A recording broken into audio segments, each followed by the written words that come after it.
这原来是一家面粉厂，但因为经营不善呢，3年前就倒闭了。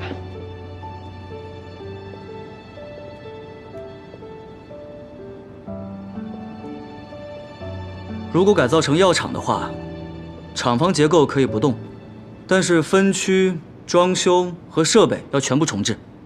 那肯定的。这里可以改装成各种药材的储存车间、整理车间、切药车间、炮制车间、检验车间，还有包装车间。后面那些可以改装成实验室和研发室。那整个重建大概需要多少成本呢？就比着这个规模。对，我们要建一家能够真正实现中药西制的制药厂。各类化学器材和大小器械肯定要从国外购买，而且要最新式的。此外，还需要蒸馏机、烘药膏机、研药粉机、做药丸机2副，还需要蒸汽炼药炉、炼药鼎、折药机，还有电子设备，至少需要60万大洋。这么多啊！这还不包括化学专家、药剂师、工程师以及职员，还有伙计的人工成本。但我现在手上只有10多万的现银，如果把房子卖了，应该也只能凑够20万。没问题，剩下的40万我们可以找银行贷款。国外开厂大部分都采用这种方式。如果换到从前，只要给我几10大洋，我就可以撬动数以万计的生意。可是现在不行，现在的银行最多能给我贷10几万，而且利息还极高。那要是不用最新的设备，成本至少可以削减1/3。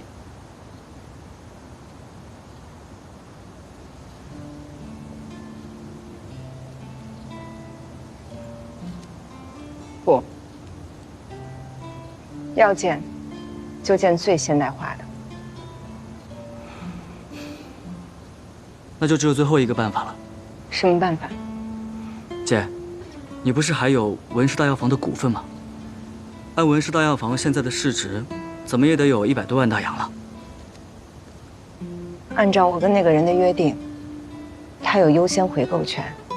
如果我想卖掉那些股份的话，必须要跟他去谈。可我不想再见到那个人。姐，你跟文先生之间到底发生了什么事啊？4年前我出国留学的时候，你们还是最好的朋友。为什么4年之后，你连他的名字都不愿再提？不说这些事儿，啊？我得说，没有人比我更清楚你们一起经历了什么。你们一起创业，一起奋斗，一起出生入死。你们之间的交情，不仅是祸福相依，更是肝胆相照，甚至可以彼此托付性命。所以，就算有天大的事情，也是可以商量的呀。陈辉，你相信我，我既然要断了跟他的一切联系，那一定有我自己的道理。好吧，那这药厂，咱们还建吗？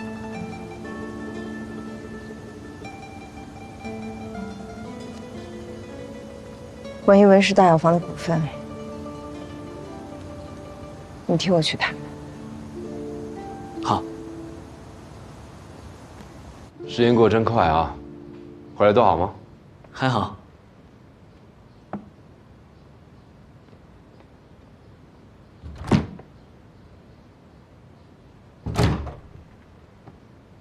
他过得好吗？不太好。你们之间到底发生了什么？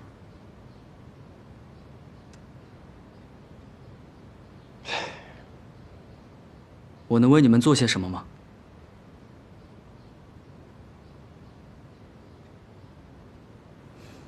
好吧。对了，他手上的股份我出60万大洋回购。60万大洋？你至少溢价了50%。有这么多吗？我现在真的有点怀疑，你可能做了什么对不起我姐的事了。要这么理解也行。好，那我去准备合同了。那陈慧，还有一个条件，针对你的啊。你说。他要是遇到什么难处，第一时间告诉我。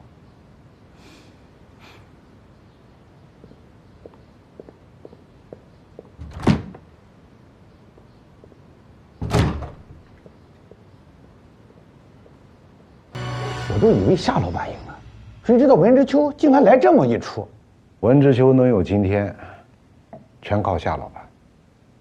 没想到这小子忘恩负义，竟然打了夏老板一个翻马印。你们说文之秋脑子是不是有问题啊？一定是田大少花大价钱收买了文之秋。难道田大少给的条件比夏老板还好？哦，对了，说起这事儿，薛掌柜，我明天来拿货，你得按之前承诺的折扣给我呀。放心吧，夏老板一言九鼎，说到做到。哎，还有我，放心，忘不了啊。各位放心，我说到做到。你们先吃，我出去透口气儿。啊，来来来，哎，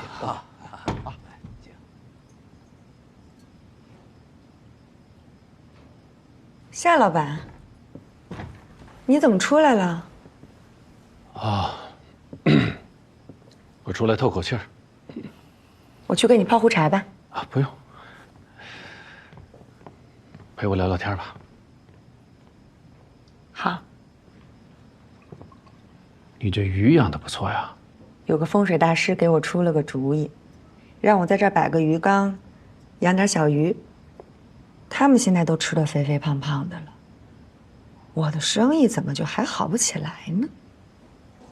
你们这帮干吃不干活的小家伙，能吃就多吃点。干吃不干活已经不错了，就怕吃着主人的，还要咬主人一口。我这鱼可不咬人啊，我说的是狗，那这狗可不能留，得撵出去。可不是。撵出去还不够，还得再踢一脚。行，听你的。哎，今天的菜怎么样？光顾喝酒了，一口没吃。那怎么能行呢？我去让后厨给你煮碗热面条。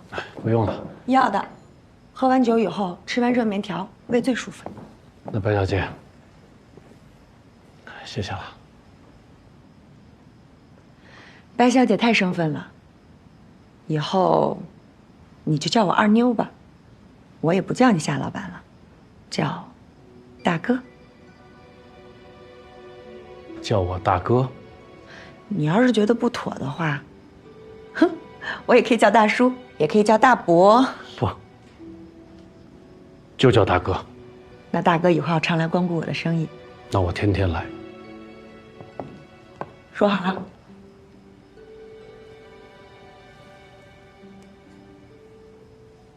一言为定。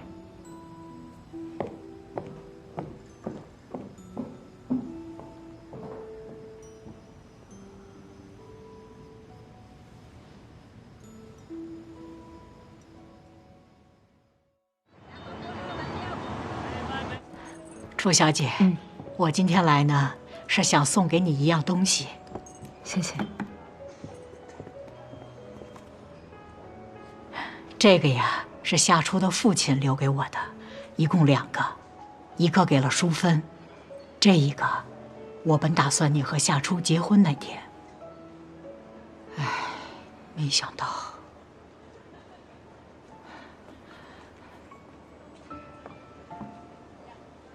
来，带上啊，老夫人，这太贵重了，我不能。这么多年呢，我也就送了这一个心事，这也是夏初的意愿。其实这些年呀，我早就把你当我的儿媳了，你要是不介意，以后就叫我娘吧。哎，快收下吧。哦，对了，今天夏媛呀找你，说要聊点家务事。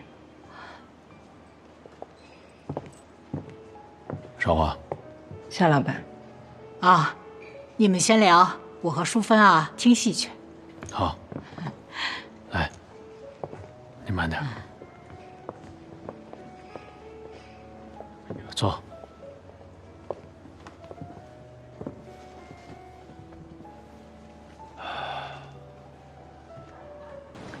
你求了吗？我求了，你也答应了。什么时候啊？你醒来了不就答应了吗？那不是你唤醒我的权宜之计吗？那可不是我权宜之计啊，那是我今生做的最慎重的决定。我要考虑一下。蹬鼻子上脸。我给你时间啊，1个月的时间，你赶紧给我康复。台阶。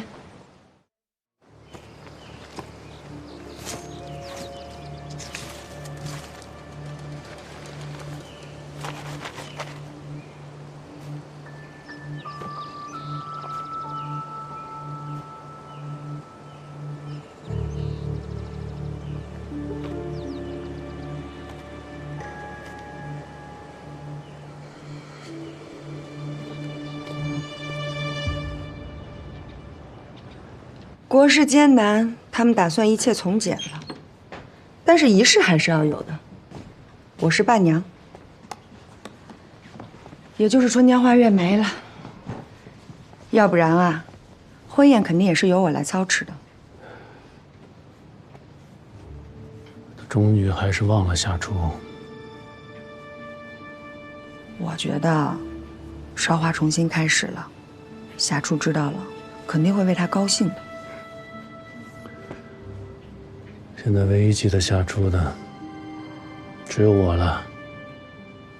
时间真是快啊，这一晃眼，5年都过去了，韶华也该重新开始了。终于还是跟文之秋在一块儿了。我听说文之秋昏迷了整整10天呢，是韶华用万灵丹把他救回来的。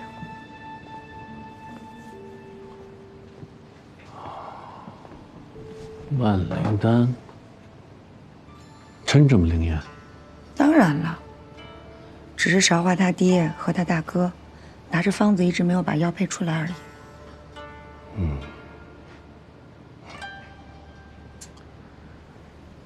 那真是可惜了。哎呀，您2位算是来对了。我们老板呀，以前是洋服店做经理的，那手艺顶呱呱，一定包您满意。那做一套西服需要多长时间啊？至少3个月。哟，这么久啊？哎，主要是等面料，我们这儿的面料可全都是进口的。您2位也是赶巧了，这南京政府刚刚跟日本人签订了停战协议，这通航啊刚刚恢复，要不然还真就是想要也没有啊。哎，你们这有没有现成的成衣啊？现成的，哎，您稍等，我帮您查一下。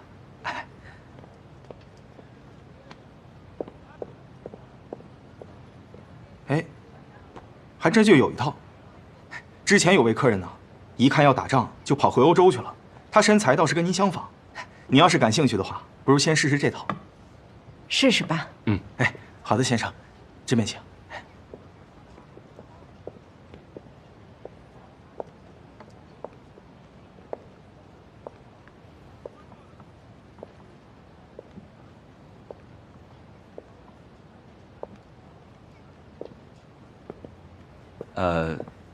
楚小姐，哎，您还记得我吗？楚小姐，哎，要不要试一下这套旗袍？试一下吧。还没见你穿过红色的旗袍。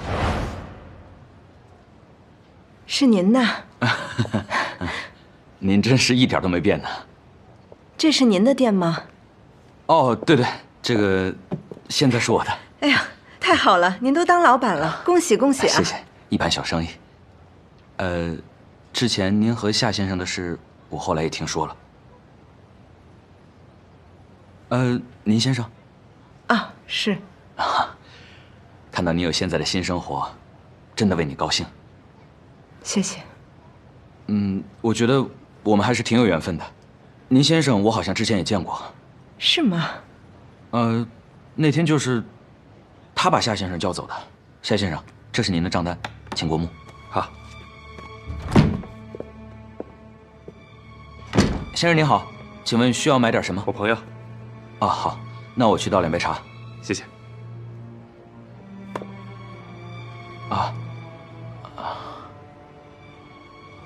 异想天开吗？我看着你变成了永兴百货的店员，短短2个月，你就成了部长助理，这异想天开吗？我不觉得。你知道我生平最喜欢做2件事，一就是异想天开，2就是把异想天开变成事实。你以为你很了解我？我不了解，连你的名字我也这2天才知道的。我也相信，我们文氏大药房如果已经是一个功成名就的店，那也满足不了你。就因为我们跟上海第一还有那小小的差距，才能够让你在这边施展拳脚。不，你想错了，我不是你想的那样。承认吧，你是个有野心的女人，挑战是野心最好的伴侣。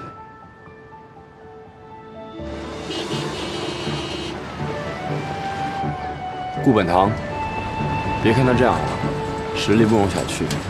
怎么不容小觑啊？他认识那个谁啊？老刘家，专攻西药，这几年飙得厉害。福安药房主打跌打损伤药，这么多年屹立不倒。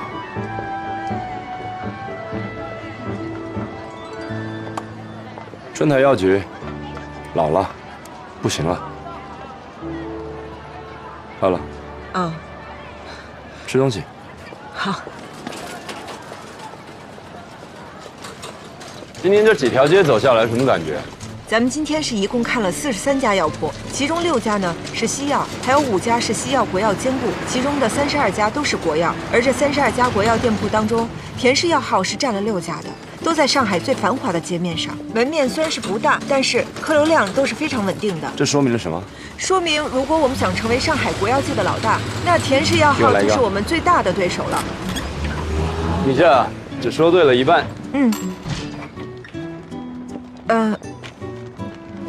那另外一半呢？上海有300多间国药铺。哦，谢谢。有58家是田氏药号的。论名气、规模、营业额，还有资历，他们都是上海的老大。但我们不应该把他们视为是我们竞争的对象，应该视为我们想要争取合作的伙伴。那您想怎么和田氏药号合作呢？啊？这个是什么？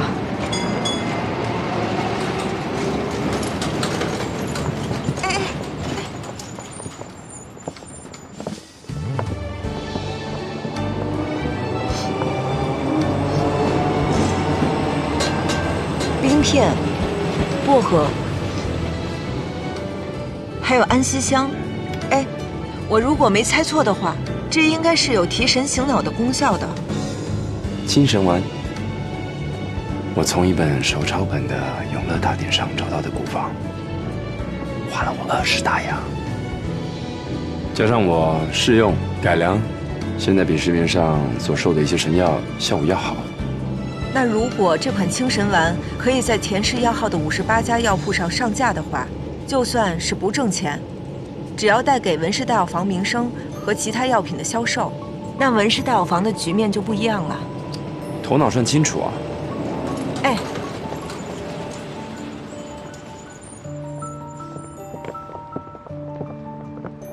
不过我有一个问题，田氏药号为什么要给你抬轿子呢？哎，更何况。人家有功效类似的西洋补脑丸呀。That's your job。什么？我花了钱弄了一张舞会的门票，就是为了跟田大少谈合作，结果被你给搞砸了。现在换你去说服他，叫他别卖什么西洋补脑丸，改卖我们的清神丸。那我怎么说服他呢？我用这么高的工资请你来我们药房当经理，这不是你的工作吗？啊，还有空多补2句英文。这我不想吃了。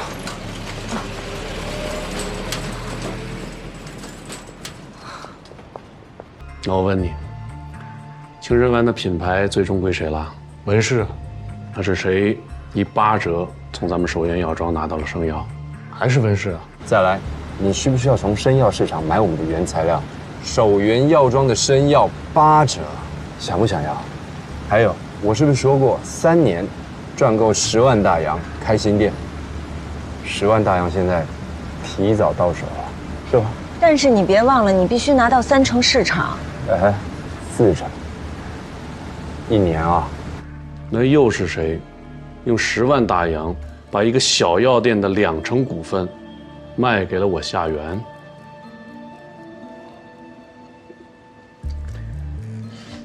这个文之秋啊，打从踏进菊景堂的第1步起，就在演一个草包。所以你刚才是故意装的又怂又贱又没见过世面。佩服我吧？别说啊，我知道。所以你看喽，最终他还是拿到了他所有想要的东西。您是什么时候觉察的？我早就有感觉，直到他管我要那10万大洋，我就更加肯定了。三度，你知道你为什么斗不过田大少吗？为什么？因为你是个规矩人，你太老实，太本分。他那个文之秋可不是。也正因为他不是你这样的人，所以咱们才可以通过他来对付田大少。而且我现在给他的越多，将来他还给我的会更多。啊，吴老板，早。走。东方补脑丹。什么？我替我们的清神丸取的新名字。那正好和西洋补脑丸对上了。哎，我就是按照他们那取的。你这么做就不怕田大少找你麻烦呀？我还怕他不来找我们麻烦。为什么？我们实力那么悬殊，他找我们当对手，那我们就赢了。啊，对啊，这就好比无名小卒去武林盟主那儿踢馆，不求胜负，只求一战成名，不错。我怎么觉得我们心心相印啊？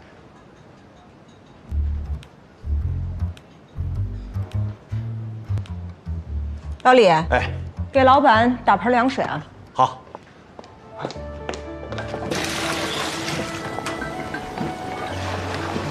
你这注意用小火啊。哎，煎的怎么样啊？煎的还行。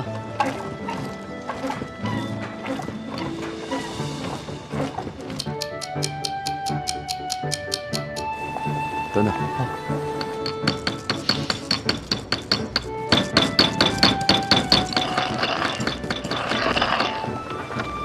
来，你能这边来？好，来，这边我来。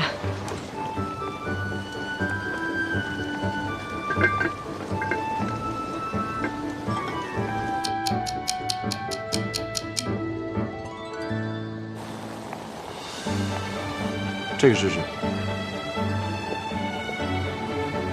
要煮多久了？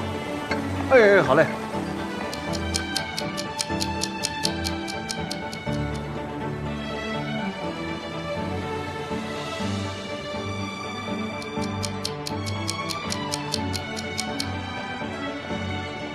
书记到。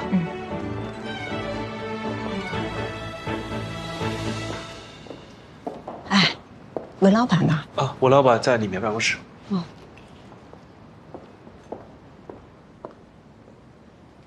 文老板，根据这几天的磨合情况呢，我重新梳理了一下加工流程啊。另外，有几个工序的位置也需要调换一下。文老板。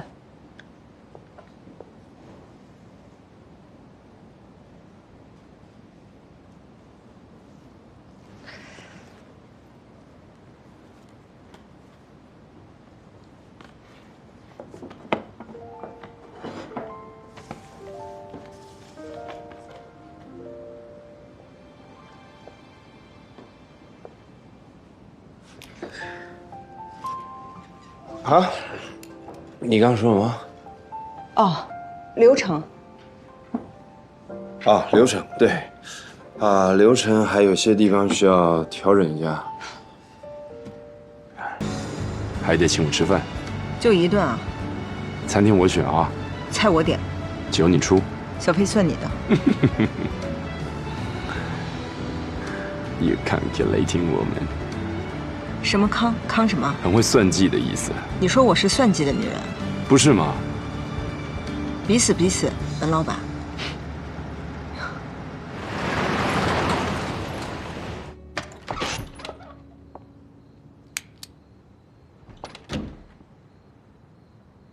你在呀？你怎么不开灯呢？怎么了？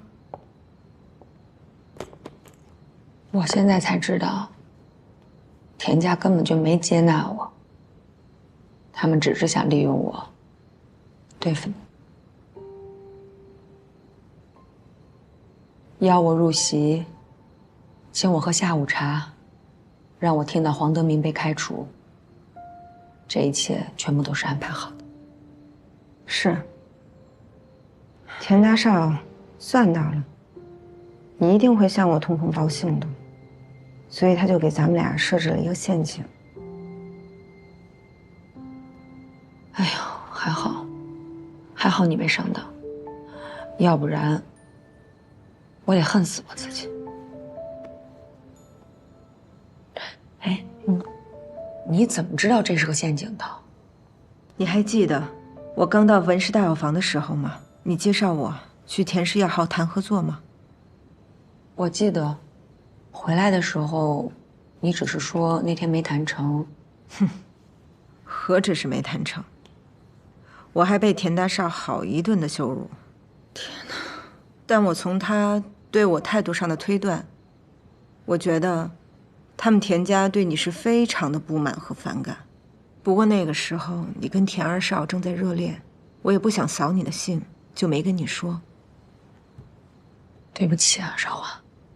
后来，田大少就把文氏大药房给告了，而这个当口，他们田家突然就接纳你了，这完全就不符合刻薄势利田大少的风格，不得不让我怀疑他们家接纳你的用意。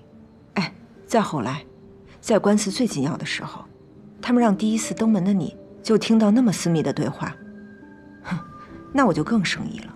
你朋友不是说田大少把克劳迪的助理给开了吗？或许我们可以利用一下那个人。哎，这倒是条路啊。这可能不是条路，是陷阱。为什么？直觉。直觉也算数啊。我倒是相信楚小姐的直觉。哎呀，我真傻。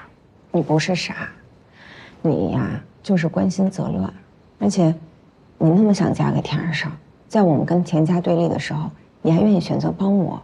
虽然那个消息是假的，但是你对我们这份情是真的，所以二女我该谢谢你。但是我的关心差一点害了你啊！恰恰相反，你的关心帮了我们大忙。正因为察觉到田大少利用你给我们设置陷阱，我们才想到了对付他的办法。我是在想，如果田大少开掉了黄德明，是为了做一场戏给我们看的话，那这场戏的用意是什么呢？他肯定也认为我们已经开始怀疑克劳迪教授了，所以绝对不会让我们在法庭上揭穿他的身份。那把黄德明推来我们这儿，应该就是要以投靠之名行破坏之实。有些道理。不管他们怎么演戏，别理他们，就让杨三爷多找几个人出庭作证。我就不信主审官不信我们的。对啊，找这个姓黄的好好谈谈，只要钱给够了，我相信他会改主意的。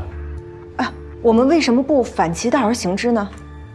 这个格列伯夫，他外表长得像一个学者，而且他很会说英语，还懂些医，也就是为什么田大少看中他，让他假扮成美国的教授。那这2年，为了抬升 Cloudy 的名气，田大少也是花了很多钱呢。那我们为什么一定要在这个时候拆穿他呢？我们可以让其为我们所用啊。拆穿他是为了打赢官司啊。我们要赢的不是官司，而是市场。如果真的能为我们所用的话，那市场跟官司不就双赢了吗？对，与其收买黄德明，不如收买格雷波夫。那得花多少钱？我倒是觉得不用花钱。这个格列波夫他有个女儿叫娜塔莎，看得出他很爱他的女儿，不然他就不会关掉自己的诊所，千里迢迢都来到上海寻找自己的女儿。而且呢，他每次喝醉酒的时候，总喊着他女儿的名字。每个父母失去自己的孩子，都是人生至痛，而每个父母为了寻找自己的孩子，也都愿意付出任何代价。是的，如果咱们能帮他找到女儿，他一定会帮咱们的。可是中国这么大，我们上哪儿帮他找女儿呀？他找了2年没找着，想必应该不在上海了。但如果以白乐的习惯不在上海，应该在东北那附近。这样，红年，你马上给3爷发电报，让他动用一切力量找到娜塔莎。你这边也别放弃啊，动用所有关系继续寻找。好的，好。那这个娜塔莎找到了吗？那位杨三爷，其家族在东北经营有上百年了，人脉关系涉及到东北3省的每个城镇。当他发话以后，马上有一家跟他们有生意往来的药铺就回了话，说娜塔莎人在齐齐哈尔。他去齐齐哈尔了？他到了上海不久，就跟拐诱他的那个男的分了手，他就没脸见他父亲了，所以一个人跑去齐齐哈尔讨生活。那看来这个格列伯夫找错地方了。是，他知道这确切消息以后，没有犹豫，马上和我们合作。我估计1周之后吧，他们父女俩就能团聚。行，不管怎么样，这件事情还是有个好的结果。但这场官司之后，你想跟田二少有结果，恐怕是更难了。那我是不是应该知难而退呢？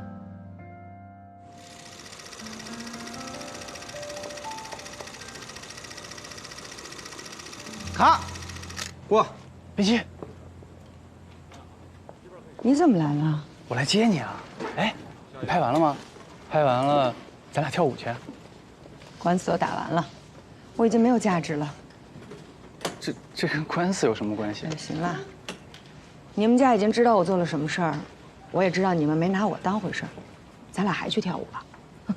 你觉得还有意思吗？这都什么跟什么呀？你什么都不知道？我真不知道你在说什么。也是，打官司这么重要的事情，你大哥不会让你知道的。我哥？嗨，他是他，我是我，不管他怎么看你，反正我爱你，这不就够了吗？童心，咱们俩分开吧，戒指还给你。你这是把我甩了？你可以这么理解。不行，从来都只有我甩别人，还没有人甩过我。田少爷，凡事都有第一次，习惯就好了啊。白冰心，你是不是吃错药了？我可是田二少，田氏药房的副总经理。那又能怎么样呢？你会后悔的。行，那我就后悔一辈子，也希望你能幸福。那你之前不还说这辈子只爱我一个，非我不嫁吗？我改主意了。你敢说你不爱我？我不爱你，准确的说就没爱过。哎，白冰心，冰心，我不跟你分开，我就得跟你在一块儿。冰心，别再说了，我们以后一别两宽，别再找我了。哎，冰心，冰心，你把门先打开，冰心。冰心，有什么话咱们好好说。冰心，冰心，我知道你在跟我赌气。你说你想要什么，我全给你买。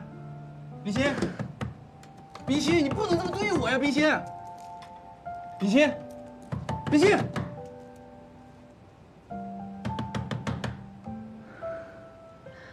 对不住啊，各位。又卖完了，又卖完了，这我都对不住啊，各位，咱们今天的东方补脑丹呀已经卖完了啊！我都排了2个小时了，你说这我也排了，实在对不住啊，今天实在是我有卖完了。种预感，我们将和文氏大药房长期合作下去。咱们补货速度很快啊，你放心，很快就会有的，好不好？咱们改日再过来。感谢各位，感谢各位啊！这得等到什么时候？慢慢等。哎，出来了。先生、太太，今天你们就别排了，只剩200盒了。等你们排到药也没了。什么？我们已经等了2个多小时了。今天真的没药了，那明天还有货吗？